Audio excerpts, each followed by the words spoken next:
the word, YouTube? It's your boy, Coach TDOT. And I'm back with some more Larry, motherfucking Big Larry videos, man. Alright, Chad, so look. I was getting spammed in the comments under my last videos about Larry Bird, man. Some of y'all just love Larry, folks. I ain't even know that motherfucking Larry had this many fans, G. So we finna get right into this video, man. It's a video. ESPN Analyst gets destroyed for disrespecting Larry? What we on with Big Larry, G? Alright, so we finna see how they was coming, what they talking about, man. How you know disrespecting Big Larry, G? Put some respect on his name. He was highly skilled, a great scorer, as well as a great passer. Hold on, let's start this thing over. Hold on, chat. Teams, let's start it over from the top. Larry Bird is highly regarded as one of the 10 best players in NBA history. He was highly skilled, a great scorer, as well as a great passer. And when it came to his Celtics teams, he was highly valuable to their overall success.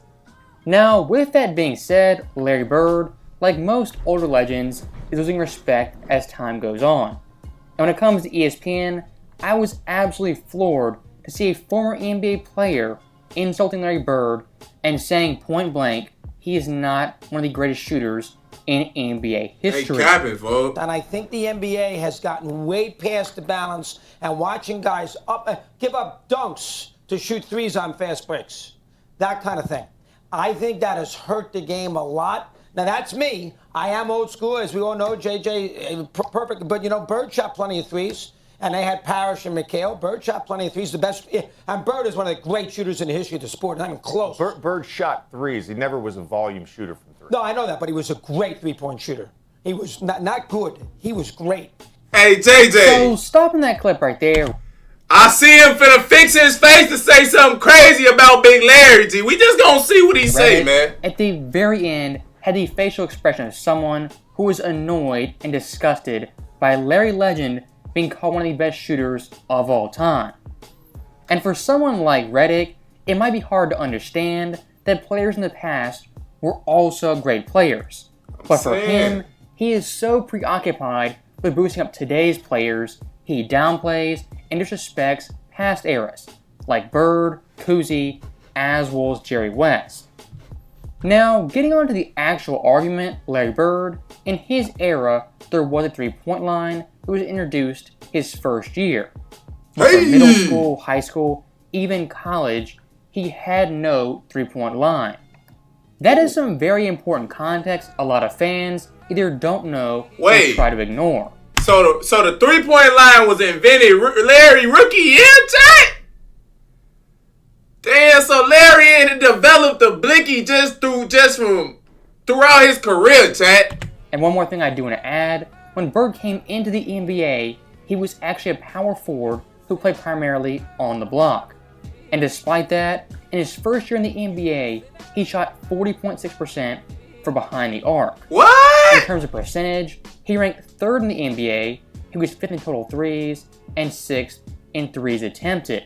As a rookie off the bat, Larry Bird was the best three-point shooter in 1980. Wow. What makes it even more impressive, out of the qualifiers for three-point shooting, he was the only power forward to make the list, once again proving how much of a unicorn he really was. He's one of the top 5 three-point shooters of all time. That's how good Bird is. Oh, yes. Won three-point shooting contests. He was phenomenal. Bird's a great shooter.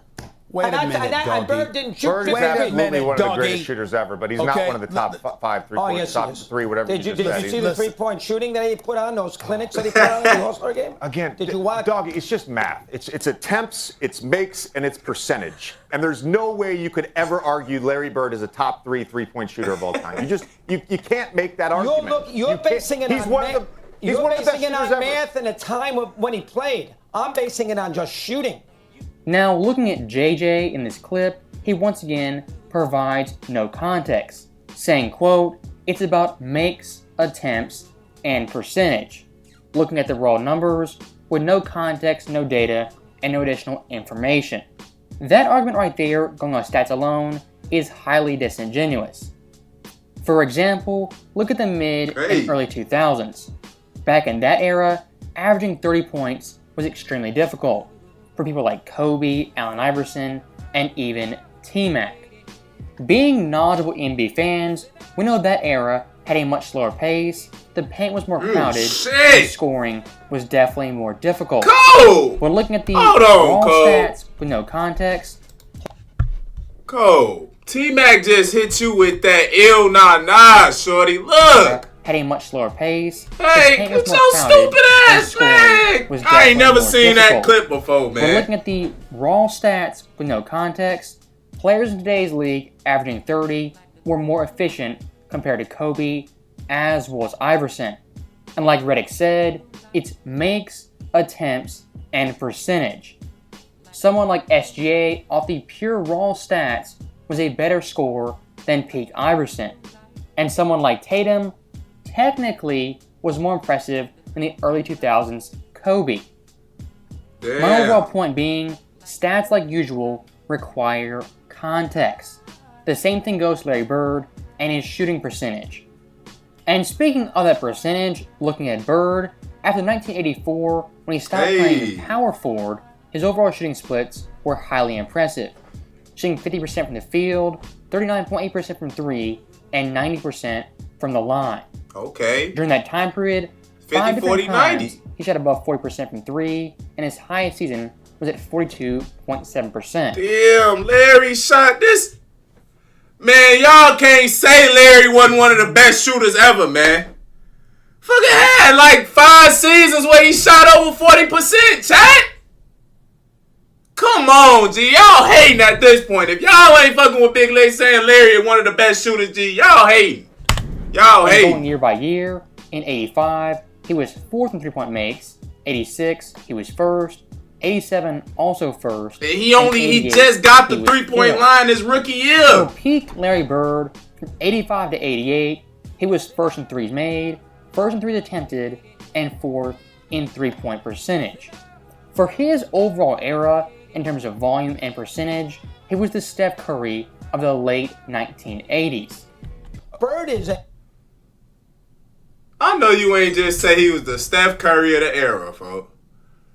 Now we getting a little carried away, G. I gave it to him. I say he one of the best shooters. But your ass just gonna take it to the next level talking about he was the Steph Curry of the 80s, folks. He probably was shooting that thing. But Steph Curry, folks? Man, hell no, G.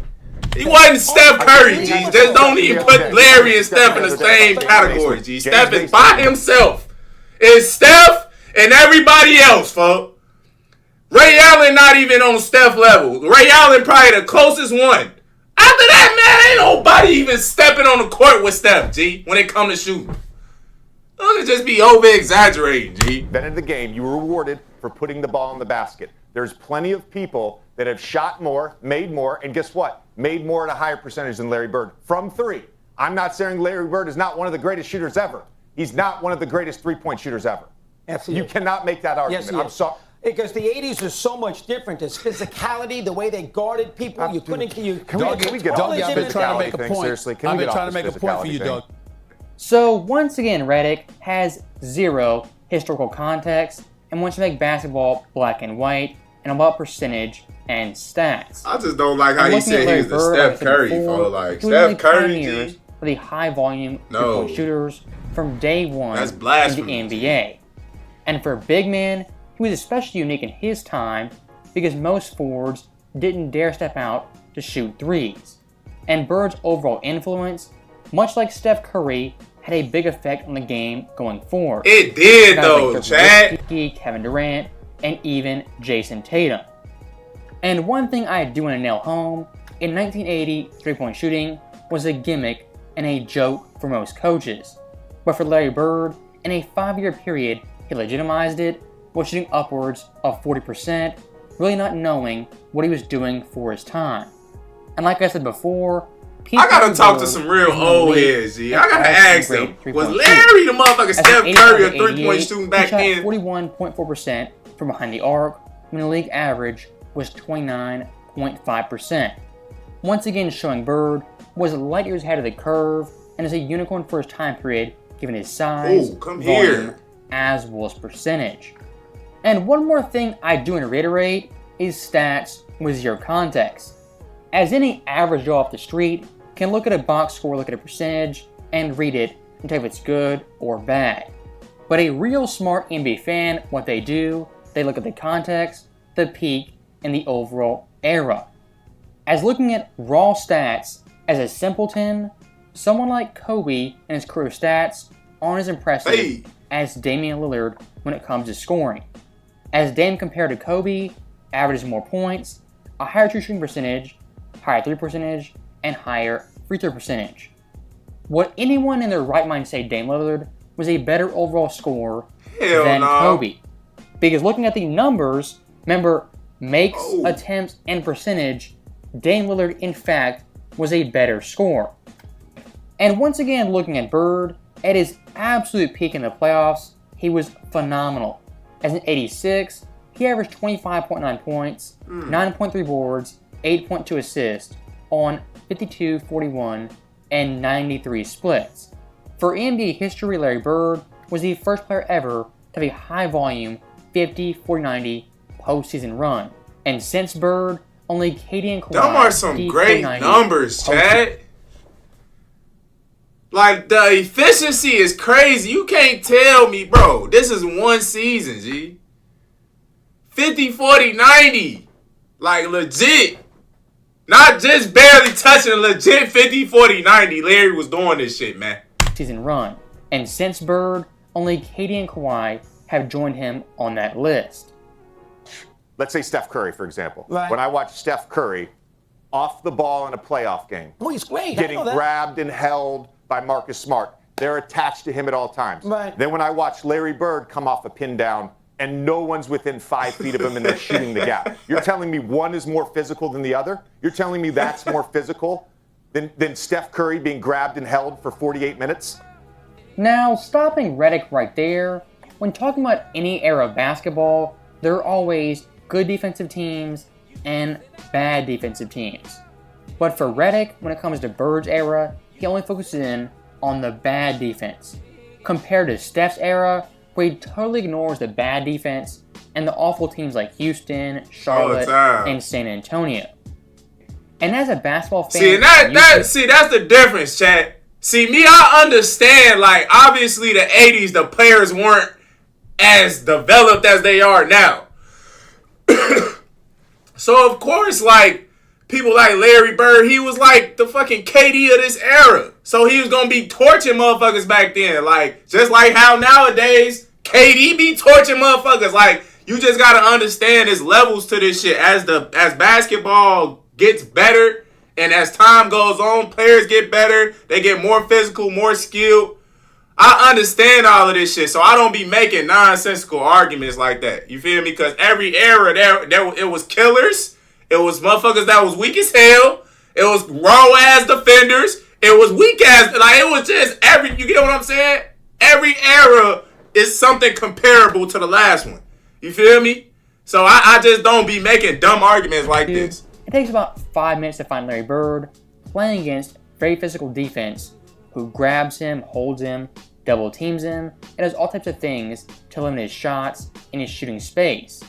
And when speaking of the 80s, when it came to the Pistons, they had Dennis Rodman, Joe Dumars, the Lakers. Yeah, that's some terrible ass defense. He looks scared as hell to guard Larry right here. Look. Of the 80s. Look at number 36. What is that? Dumars, the Lakers. Look at that's not no defense. You just jumping and shit. Look, scared as hell. Rodman, Joe Dumars. I already know Larry finna cook his ass. Cooper and Worthy. Philadelphia had Bobby Jones and Caldwell Jones. Players like Allen Robinson, Larry Nance, Sidney Moncrief, Buck Williams.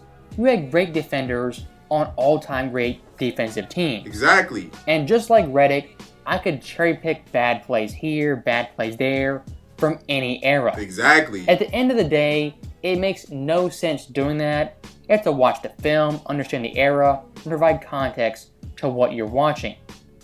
Yes, back in the day, they played very close and compact to the basket.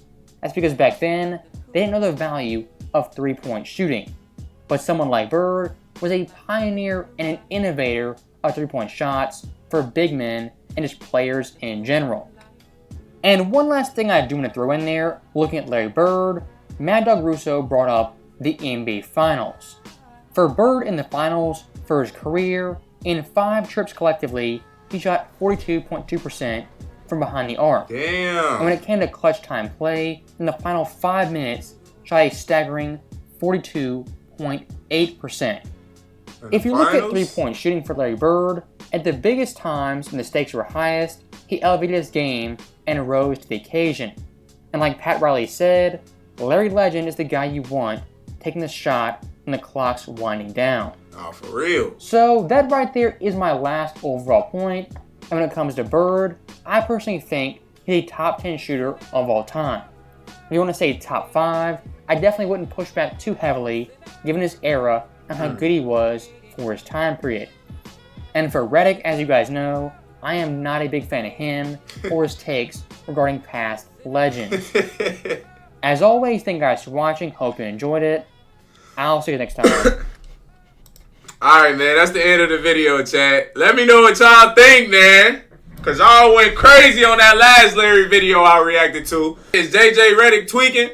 You feel me? All my Larry Bird fans, spam the comments below and get on JJ ass, man. Alright? But that's the end of the video, chat. Make sure y'all like, comment, and subscribe if you're new. It's your boy, Coach TDOT, and I'm up out of here, man. I love y'all.